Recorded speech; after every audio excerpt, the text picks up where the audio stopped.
nous vivons dans un temps où on voit quand même les mentalités qui changent. Et je le dirais heureusement, parce que c'est vrai que toutes les préoccupations que j'ai entendues ce soir, peut-être aussi certaines petites attaques, je pense qu'elles sont justifiées à plein d'endroits, mais il y a encore un petit peu de choses où on doit rectifier. Donc c'est un bon moment, une bonne occasion pour moi de pouvoir aussi venir expliquer un petit peu la politique du département.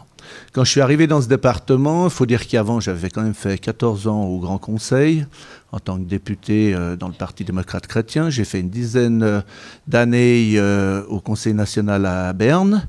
À Berne ou au Grand Conseil à Genève, j'ai toujours été proche un petit peu de tout ce qui se passait des transports. Donc quand je suis arrivé au Conseil d'État, j'ai pu choisir mon département. Donc c'est en toute volonté que j'ai pu avoir ce département de l'environnement, des transports et de l'agriculture. Vous savez que je suis quelqu'un qui n'est pas si éloigné que ça des milieux de l'environnement, puisque j'avais une entreprise de paysagiste pendant plus de 20 ans.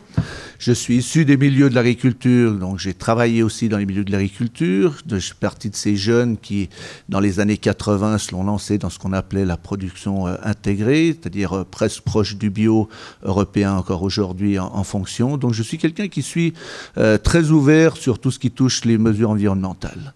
Le problème, c'est que pendant toutes ces années que j'ai vécu au Grand Conseil, ou voire même de loin à Berne, sur peut-être plus proche des histoires nationales, mais plus loin des histoires cantonales, il y a une chose qui était, je dirais, détestable pendant toutes ces années et qui malheureusement persiste encore un petit peu aujourd'hui, c'est ce qu'on a appelé pendant longtemps la guerre des transports. Cette espèce de deux camps retranchés l'un contre l'autre au Grand Conseil, d'un côté la gauche, de l'autre côté la droite.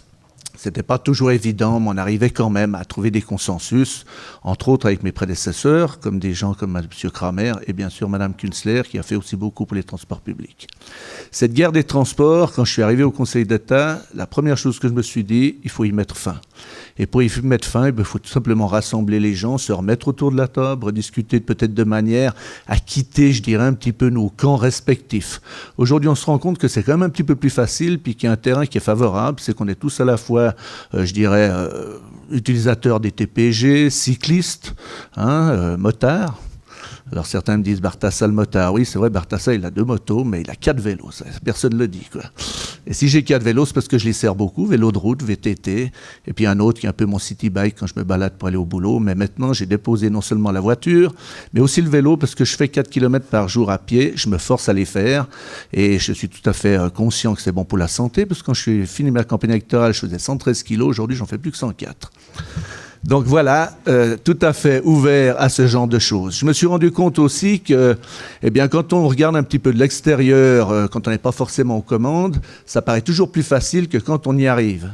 Bon, mon expérience politique à divers endroits, que ce soit au niveau cantonal ou national, m'a quand même passablement ouvert de portes et de réflexion à ce sujet.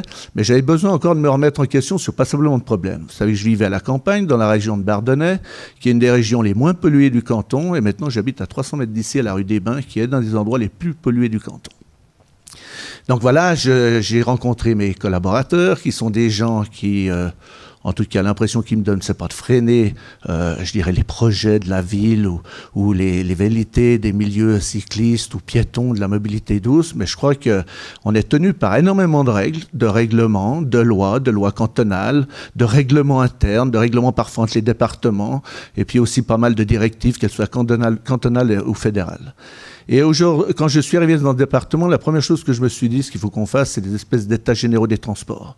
Déjà, je dirais réattirer un petit peu la confiance et je dirais la conscience aussi de monsieur et madame tout le monde pour qu'on puisse trouver un espèce de consensus pour mettre fin à cette guerre des transports. Et quand on a fait les états généraux des transports, on est allé voir tout le monde. On a été voir les gens à mobilité réduite, les patrouilleuses scolaires, pédibus, les milieux du vélo, les milieux de la moto, des transports publics, les taxis, les ambulanciers. Enfin, on est allé voir tout le monde. Après, on a fait cette concertation publique. Quand on avait fait ma conférence de presse, certains, un peu des milieux de gauche, disaient c'est de la communication, il n'y a rien qui va ressortir de tout ça. J'avais annoncé qu'on espérait à peu près 5000 réponses sur le canton. Je peux vous dire que parmi les 20 journalistes, je crois qu'il y en a au moins 19 qui ont éclaté de rire. Et puis tout ça s'est passé quand même, on l'a fait en français, on l'a fait aussi en anglais, parce qu'on a voulu approcher aussi cette Genève internationale, tout simplement parce que les gens de la Genève internationale, c'est souvent des gens qui ont vécu ailleurs que Genève et qui ont passablement d'assez de vécu et d'expérience pour pouvoir peut-être aussi amener des nouvelles choses. On a eu 12 000 personnes après vérification, je dirais, assez forte et resserrée pour pas avoir des gens qui avaient répondu plusieurs fois à ces questions. Pendant ma campagne électorale, j'avais basé la plupart de ma campagne électorale sur un projet qui s'appelait le projet de loi, qui s'appelle aujourd'hui le projet de loi sur la mobilité, qui a été avalisé par la population au mois de juin de cette année, à plus de 70%, où justement on allait enfin pouvoir régler ce qu'on appelait avant et qui figurait dans notre constitution, le libre choix des transports. Donc vous savez, je me suis engagé pour 5 ans, j'ai à peu près 100 ans de boulot, et la première chose que je voulais mettre, c'est essayer de mettre fin à cette guerre des transports en faisant voter ce fameux projet de loi. Ce fameux projet de loi qui est non seulement original, mais presque, je dirais, révolutionnaire, parce qu'enfin, on va pouvoir traiter à Genève par zone. La zone 1 qui est l'hypercentre, la zone 2 qui est le centre, et des centres, il n'y en a pas qu'un en ville de Genève, il y en a d'autres. On est en train de finir cette fameuse carte qui va se mettre en annexe de ce fameux projet de loi, et puis tout ce qu'on appelle la périphérie. Et puis pour ça, avec le succès qu'il y a eu, aujourd'hui, on a enfin, je dirais, les règles pour mettre les choses au point, avec des priorités. La priorité pour les TPG et la mobilité douce à l'hypercentre et au centre. Et puis, je dirais, une mixité un petit peu plus grande qu'on peut régler aussi à travers certains articles de loi dans tout ce qui concerne, je dirais, la périphérie. Et je crois que c'était l'outil qui nous manquait et qui nous manquait depuis longtemps. Certains avaient, les milieux de droite avaient fait voter ce libre choix des transports. Les milieux de gauche revendiquaient des choses sans avoir forcément la majorité au Grand Conseil. Et cette guerre-là, aujourd'hui, je dirais pas qu'elle est en passe de stopper, mais quand même un petit peu de s'apaiser, malgré le fait qu'on n'a plus des clivages gauche-droite, mais on a des clivages gauche-droite, extrême-gauche contre extrême droite, mouvement populiste. Maintenant, je crois qu'avec les indépendants, on arrive bientôt à 10-12 partis ou tendances représentées au Grand Conseil. Et je peux vous dire que quand il faut voter certaines choses, c'est pas facile. Et quand on a élaboré ces états généraux des transports, qu'on est arrivé à faire déboucher tout ça sur un projet de loi, ça fait presque 3 ans maintenant de boulot rien que pour ces choses-là. Aujourd'hui, ce qui nous manque, dans une des villes les plus compactes d'Europe, parce que c'est pas évident de se dire que Genève est une des villes les plus compactes d'Europe, il faut que tout le monde y trouve sa place. Alors moi, je dis toujours, et depuis le début, on n'arrivera pas à mettre tout le monde au même endroit en même temps. Donc il faut aussi délimiter qui va où, comment et de quelle manière. Et en même temps, essayer de faire prendre les gens au niveau conscience, responsabilité et changer les mentalités. Et moi, je le vois que ces mentalités, elles sont en train de changer. Elles sont en train de changer peut-être avec une gauche qui est devenue un petit peu plus modérée, et j'espère que ça va continuer par rapport, je dirais, à l'ouverture d'esprit de certains partis de droite qui n'avaient pas l'habitude de le faire avant. Je parlais en priorité du PLR, dont je ne suis pas issu, mais avec qui je travaille quand même beaucoup au sein de l'entente, qui se sont ouverts encore dernièrement sur des budgets qui nous sont nécessaires, tout simplement pour respecter un petit peu le choix de la population quand on parle de l'initiative 144. Cette initiative 144, aujourd'hui, elle a bientôt 5 ans. Alors, je ne vais pas dire que ceux d'avant n'ont rien fait. Nous, on s'est mis au boulot pour essayer de mettre en place le fameux projet de loi sur la mobilité, d'avoir une concertation populaire avec tout le monde, de pouvoir sentir un petit peu le pouls de la population, rétablir une certaine confiance. Et aujourd'hui, notre boulot, c'est de trouver les sous. Alors aujourd'hui, on a fait voter, j'ai demandé depuis plusieurs mois à ce qu'on aille ces fameux 8 millions, c'est-à-dire 2 millions par année pour les 4 ans à venir. J'avais, je dirais, au génie civil à peu près 1 million à disposition pour la mobilité douce. Je me suis arrangé avec la ville de Genève, avec laquelle on travaille beaucoup, pour dire que si j'arrivais à obtenir ces fameux 2 millions par année en plus, eh bien que M. Pagani en fasse de même avec la ville de Genève. Ce qui va arriver, puisqu'il y a une motion PDC qui le demande, et je crois qu'il y a plus ou moins un large soutien du conseil administratif. On a réussi à obtenir ces 8 millions pas plus tard qu'il y a jeudi passé, ou vendredi, je ne sais plus. Et ça, avec l'aide de partis, encore une fois, de droite. Sinon, on n'y serait pas arrivé. Alors c'est vrai que l'UDC, le MCG trépignaient un petit peu, mais avec le PLR, les Verts, les socialistes et le PDC, on est arrivé, et l'extrême gauche, je sais plus, l'Alliance de gauche, on est arrivé à avoir ces fameux budgets. Ce qui va déboucher que la ville de Genève va s'engager à faire voter les siens pour qu'on ait enfin ces fameux 5 millions par année pour pouvoir mettre en place cette initiative 144. En même temps, on a sorti un plan d'action sur la mobilité douce qui vient d'être avalisé cette semaine par la Commission des Transports, où il y a plus de 50 mesures sur les routes cantonales. Vous me direz, pourquoi sur les routes cantonales puis pas ailleurs? Tout simplement parce que le canton s'occupe des routes cantonales et puis que la plupart des points noirs, elles se trouvent en ville de Genève. C'est pas pour critiquer la ville de Genève, parce que depuis le début, on travaille très bien avec M. Pagani. Des choses qui se faisaient jamais avant se sont mises au point. On se voit à peu près tous les 15 jours en bilatéral, ces services avec les miens. On est parfois 20, 30 personnes autour de la table. Et M. Pagani et moi, on arbitre. Alors parfois, avec M. Pagani, on joue un petit peu au marchand de tapis, parce que c'est un petit peu donnant-donnant. Je le connais depuis longtemps, je connais la bestiole, il me connaît aussi. Et puis on essaie de trouver des accords. Et c'est comme ça, aujourd'hui, qu'on va enfin pouvoir avancer. C'est qu'on commence à avoir les budgets, on a les bases légales pour pouvoir les appliquer, et on a un soutien populaire. Et je crois qu'on a ces trois, je dirais, piliers fondamentaux qui vont nous permettre d'avancer sur le terrain. Alors je ne dis pas que demain matin, vous allez avoir tout ce que vous voulez quand vous voulez. Il y a encore passablement de choses à mettre au point. Mais je crois que quand on regarde par rapport aux médias, par rapport aux associations parfois que vous représentez, où tout le monde pleure un petit peu dans le gilet. Vous savez, je suis un ancien agriculteur. Je sais ce que c'est que parfois un petit peu pleurer pour obtenir quelque chose. Mais je peux vous dire une chose. Aujourd'hui, si on calcule le tout, on a 37 millions à disposition pour la mobilité douce qui sont en phase d'être investis, qui vont être investis ou qui seront investis. Et si je peux compter encore sur les 8 millions de la ville de Genève qui vont arriver, je peux vous dire pour les 4, 5, 6 ans à venir, en tout cas jusqu'en 2020, on aura les budgets pour avancer. On a obtenu ces budgets. Et si Mme Künzler n'avait jamais rien fait auparavant, c'est pas simplement qu'elle n'avait pas envie ou qu'elle n'aimait pas la mobilité douce, elle était peut-être même plus portée avec moi à le faire, mais elle n'avait pas cette fameuse majorité pour faire passer ce genre de choses. Et je crois qu'aujourd'hui, mon rôle de conseiller d'État, c'est pas de faire de la publicité pour le Parti démocrate chrétien dont je suis issu, mais c'est de essayer de me montrer au-dessus de la mêlée et de travailler avec tout le monde et d'obtenir des choses tous ensemble pour qu'on temporise les choses. Je me rends compte qu'il y a une agressivité dans nos populations, je dirais, un petit peu privilégiées quand même.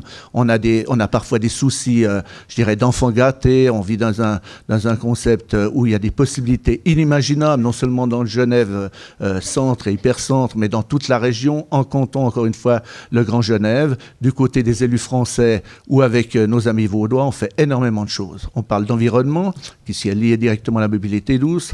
On a mis en place la fameuse plateforme G-Game, qui n'existait pas avant, qui est une des premières à exister en Europe, voire dans le monde, parce qu'on a parlé de nous jusqu'au Brésil, en passant par New Delhi et puis Reykjavik. C'est le fameux, justement, cette espèce de grande plateforme où on étudie d'où viennent les pollutions, qui les fournit, si c'est le chauffage, si c'est le trafic, si c'est l'aéroport de Genève ou celui de la Blécherette ou peut-être celui d'Annemasse. Et là, on arrivait à avoir une espèce de plateforme où on sait comment les choses se passent, où elles se passent, et où il faut réagir avec, par exemple, tous les changements de chaufferie, ce qu'on est en passe de faire sur le canton de Genève.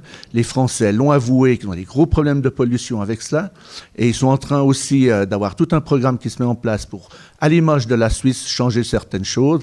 Et bien sûr, le canton de Vaud était plus ou moins au niveau de Genève pour agir. Tout le monde se rend compte, on a encore discuté hier avec la circulation alternée des gros problèmes. On a monté un plan de lutte contre la pollution pour la qualité de l'air. J'y ai associé mon collègue Poggia. C'est le premier plan de pollution contre la pollution qui existe en Suisse. On a un plan fédéral, il n'y a aucun plan cantonal qui existe. Cela, on a mis en place aussi quelque chose qui n'existait pas avec. Pour utiliser cette plateforme G-Game pour toute la région, on a mis en place un système qui s'appelle Pacte Air, qui va nous permettre, je dirais concrètement, d'avancer sur les sujets où il y a des problèmes. On essaye d'agir, je dirais, sur tous les milieux. On a lancé le Vélib. Vous savez que le Vélib est bloqué pour des histoires de recours, comme ça se fait à Berne et à Zurich. On a bon espoir que les choses et les décisions de justice nous permettent un jour de débloquer la situation, soit celui qui sera présenté par l'État ou l'autre qui aura peut-être gagné contre l'État. On y croit fermement et en parallèle, on s'était aussi associé à faire démarrer ce qu'on appelle la voiture en libre service. On est en discussion aussi avec tout ce qui concerne les scooters électriques, même si ce n'est pas la panacée.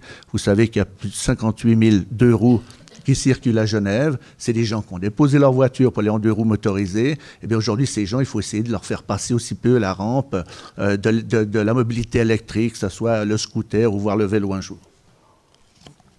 Pas seulement de choses qui se mettent en place, les nouvelles lignes de tram, le Léman Express à travers le chantier Teza qui s'y met, c'est énormément d'investissements. Genève est en train de rattraper un petit peu le temps perdu, mais le temps perdu, on doit aussi le rattraper en construisant certaines routes. Il n'y a pas un 1 mètre de route qui s'est construit ces 12 dernières années à Genève.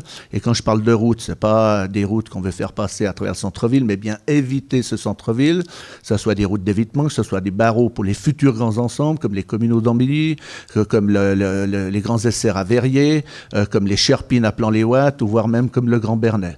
On parle déjà d'étudier des extensions du Léman Express justement sur ces surfaces comme les Sherpines ou les Grands Bernay. Donc on n'est pas seulement en train de voir aujourd'hui tout de suite, demain ou bien pour après-demain, mais vraiment regarder à long terme une politique globale qui englobe, je dirais, tous les systèmes de transport et surtout en essayant d'arrêter cette guerre. On me donne un petit papier pour me dire que j'ai 2 minutes. Donc voilà un petit peu la mentalité. Je peux vous parler encore de tous les projets. Je pense qu'on va pouvoir y répondre à travers les questions.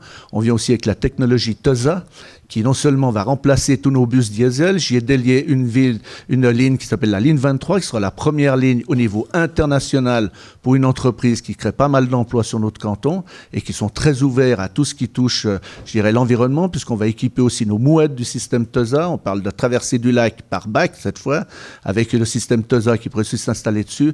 On essaie vraiment d'agir sur tous les secteurs pour que tout le monde ait l'impression de participer à ce changement de mentalité. Je m'arrêterai là. Et puis je me réjouis de répondre à vos questions. Puis encore une fois, merci de m'avoir accueilli ce soir.